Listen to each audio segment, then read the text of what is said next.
Hey everyone, welcome back to BagelTCG.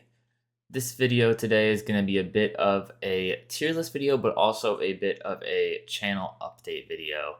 And I want to do the channel update part first because just got a few important things to talk about and just want to keep you all updated with where I'm at in life and with the channel. So it is May 30th right now when I'm recording this and uploading it.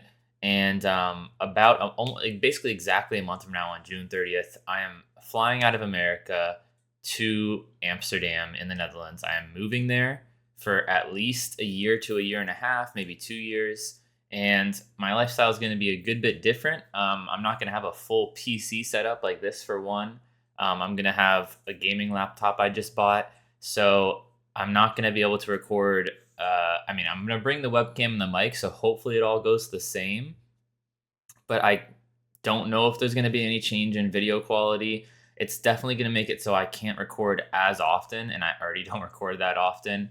But all that to say, I'm probably going to be more on like a weekly upload schedule is my goal. Once I move there, if I can get everything quality-wise looking good. And honestly, I'm going to be living in Europe, and I just want to enjoy that. I want to go to Paris for the first time, and Rome, and Athens, and all these places that are going to be right at my fingertips. So I'm not done with Flesh and Blood at all. I still am super excited. I qualified for Nats last weekend, and I'm hoping I can play in the Dutch National Championships in the Netherlands. But I'm not going to be quite as focused as I've been the last 2 years, since I am going to, be enjoying Europe once I'm there. So that's kind of the channel update. I've also been very stressed trying to get everything planned for that. So that's why it's been a little slower. Even before the move is there's a lot that goes into moving to a different country. So that's kind of the channel and life update. That'll start like July 1st is the first day I'll be living there. It's going to hopefully not affect any of the quality, anything like that. I'm still going to be, very involved in Flesh and Blood. I'd like to go to, I think World is in Europe, so I'll be at World still. I probably won't be at as many of the U.S. events because it's pretty expensive to get a plane ticket across the pond. But that is the plan for the channel. If you live in the Netherlands or Europe and you have any tips, please leave them in the comments. I'm not going in completely blind. I have a friend that lives in the Netherlands, but somewhat blind. Still first time living in anywhere that's not America. So very excited. But let's get into the tier list. We're done with the third weekend of Road to Nationals. We only have one weekend left, and we also had the Chicago Brawl this weekend. I'm pretty sure they're going to do the banned and suspended announcement after this last weekend of Road to Nationals, probably on the Monday or Tuesday after, and that's when we're going to see OLDHIM hit Living Legends. So got about a week left, a little over a week to play the old man. And then we're going to have a pretty decent meta shakeup, followed by, very quickly after, a month later, another big meta shakeup when we have a set release. So a lot of meta shakeups coming. I'm very excited to be recording multiple tier list videos. I'll probably do one in June after the OLDHIM Living Legend, and then another one in After Dusk Till Dawn releases. So a pretty sizable shakeup in each meta. So it's going to be very different looking tier lists each month for the next few months. So far, I'm not going to make a tier list yet. I don't think the meta changes. Well, it'll certainly change with OLDHIM gone, but I don't think it's the craziest thing in the world because of how dominant Lexi's been. I think the aggro decks are going to get a decent bit better, but most people are still just going to lose to Lexi. So we do have some interesting data from this Twitter user who said this is the Antwerp, which I think was the weekend before, calling Antwerp a weekend or two before when OLDHIM hit Living Legend at this event. The Antwerp matchup data in this big data sheet. So I'm not sure what this is pulled from. I think they said below that they scraped it. They wrote a script that aggregates the data. Very cool. Thank you so much to whoever pulled this. I think data is really helpful in Flesh and Blood. It's not something we have easy access to since it's not a digital client. So and the digital client we do have is Talishar, but it's not an official client. So there's no concrete data like there is in other card games. But this is really helpful. The kind of three things I want to point out, I have my little red line under here, is there's only 3 heroes that have a total win rate over 50%, which is pretty huge. It kind of means the meta maybe isn't as healthy as I was expecting. I was thinking we are probably gonna. I mean, the meta feels pretty open right now, at least when I think about it. But when you look at the matchup data, I mean, it wasn't, and I do think Oldhim. This kind of disproves the point I just said about Oldhim not shaking up the meta too much when he leaves. This is obviously gonna at least have some amount of meta shakeup because you can see his win rate. It's actually probably maybe a little small on the screen. I wonder how much I can zoom in and then make this visible here. So Oldhim's win rate is this one right here, 57.04%. Lexi had 53.22, and then Icelander had 53.1. And those are the only win rates over 50. There's quite a few. I can move myself a little here. There's quite a few that are almost 50. You know, there's like a 49.8, a 49.4. There's quite a few at 49. Some have really bad win rates. We've got Riptide with 22. We've got Levia at 26. Dorinthia at 39. And a lot of those are because of their Oldhim matchup. Not all of those. I don't know why each one would exactly for those low win rates. But for example, I know Dorinthia has a rough Oldhim matchup, right? So that's part of the main reason.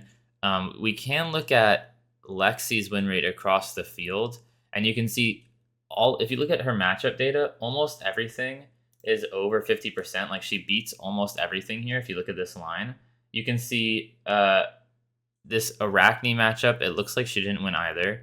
And then she had a 40% into Azalea here. And then everything else is over 50. The mirror match, I don't know why it should be exactly 50%, right, into the mirror, but it's 49.56. Oldhim was a really bad matchup at 34.88. And then we've got Azuri at 44, right? So if we look at this and we take out Oldhim, which is by and large the most losses, 129 losses into Oldhim, and you look at the rest of the field, you know, she doesn't seem like she's going to lose too much. I mean, the only competitive decks are Azalea and Azuri, right? And then Arachne, I mean, seems to be, so both the assassins, Azuri and Arachne, and then Azalea, but everything else is over 50%. Even Dromai is a 51.72. It's pretty close 50-50 matchup there. And so really, I mean, I don't think the meta is going to change in the sense, when I said I don't think the meta is going to change too much when Oldhim leaves, I guess I was thinking about this. Lexi is just going to be the menace still, which is why I think, I'm mostly hoping, but I think they'll do this as well. They will take something from Lexi when they Living Legend Oldhim. I think they'll take 3 of a kinds, maybe something else, but 3 of a kind does seem like the best target. I really want them to take a card that doesn't hit other classes in the crossfire. So like Codex of Frailty is also really good in Assassin and Azalea, so I don't want them to hit that. I think hitting Voltaire would just kill Lexi entirely, so I think 3 of a kind would be the best option.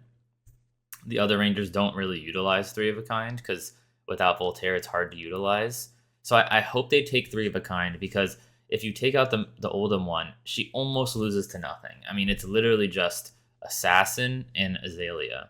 And if you only lose to Assassin and Azalea, those decks have other bad matchups. I mean, both of those decks lose to Dromai, right? I'm pretty sure, yeah, Dromai has 64% into Azalea and then 75% into Azuri, with both quite a lot of games tracked here. You can see, I guess my cursor is not showing here. You can see for the Dromai into Azalea, we're at 64% over 50 games, and into Azuri, 75% over 32 games. So not a massive sample size, but certainly not small.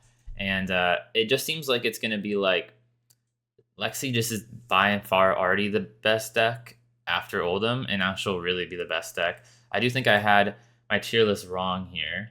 You can see this is what it was at before. Oldhim was certainly another S tier hero. I think the previous month's tier list had Oldhim and Lexi as the only S tier. And then I kind of convinced myself that Lexi had a good matchup into Oldhim. That was obviously wrong. You can see Lexi had a 34% win rate into Oldhim on the weekend. that might also be because people discovered the buckle and buckling blow tech, where you can destroy New Horizon and then fatigue from there.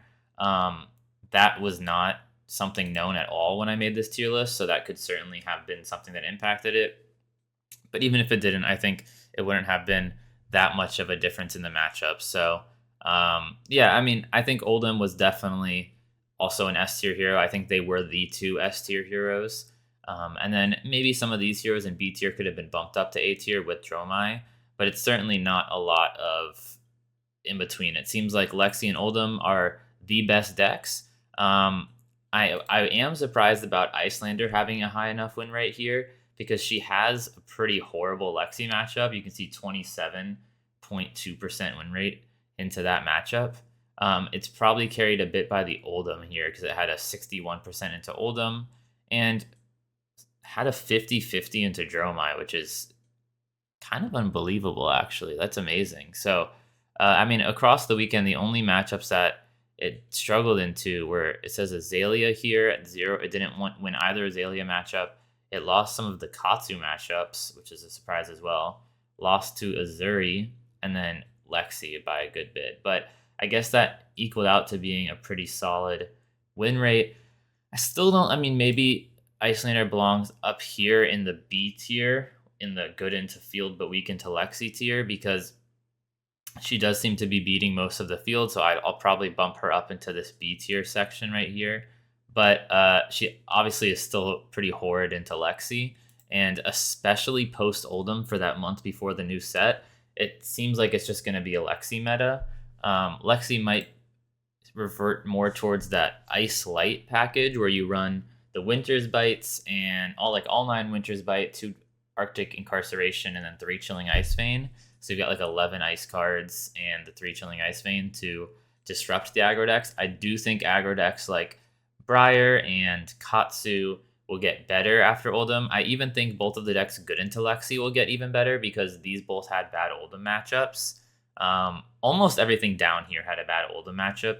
Actually, I think these 3 all had a decent OLDHIM matchup, but these 3 all had a bad OLDHIM matchup. So, I don't know. I think Lexi will still be a really dominant deck. I think we'll see a little more aggro, but I don't think those aggro decks will be as good as Lexi. I do think if you want to pick something, I don't know if there's any major events happening during this like 1 month meta, and you don't want to play Lexi, you probably should be on something that beats Lexi, which according to the data is just Azuri or Azalea. I think Dromai is also a good third pick. It's a 50-50 into Lexi, basically. 51% Lexi won those matchups. But she has a pretty decent matchup into a lot of the rest of the field. So I think Dromai is a decent pick. But other than that, you probably want to play one of the Lexi killers. I think it's really awesome that Azuri is able to be in a position to be competitively viable right now. I think if Lexi wasn't so dominant, Azuri wouldn't be in this spot. There's a lot of... Azuri just doesn't have a ton of power. Like, her max damage per turn is pretty low.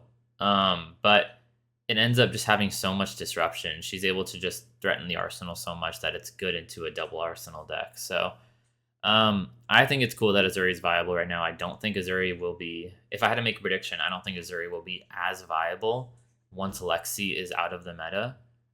Whether that's from nerfs or from just a huge meta shakeup after Dusk Till Dawn. But either way, pretty excited to see what the new meta looks like. And I'm really excited to see all of the new stuff that's coming with Dusk Till Dawn. I do want to shout out this new... new Bravo card. You all know I love Bravo. This is awesome. I mean, Bravo's really needed a few more powerful attacks. Spinal Crush and Crippling are really nice, but you really want, I would love like just a few more, like this plus maybe another 3 copies of something. So just 6 more for the deck that you can threaten. And this is a great crush effect and has something on the defensive side. I mean, this card's definitely a 3 of in Bravo. And I'm really excited to have this. I'll definitely, once we get more cards, do a review of the cards, but check out Fabry to see all of them, clicking the Dusk Till Dawn up here. Really hyped for the new set. It looks like So far, there's some decently powerful stuff being shown off already. This is pretty strong. This is pretty strong. This is pretty strong. So I'm excited to see where they go with it. I do think if we have anything to judge off of Monarch, which has 2 heroes from it, already living legend, this is going to be a huge meta shakeup. It's going to be pretty massive if it's even close to Monarch's power level. So Belittle's also from Monarch. Chain was from Monarch. Prism was from Monarch. I mean, Monarch was crazy. So we will see if it's close to that at all. It's going to be a crazy set. Very excited for it. I appreciate all of you for sticking with me through all of my life changes right now. Thank you so much for watching. Remember to like, subscribe, comment, and I'll see you next time.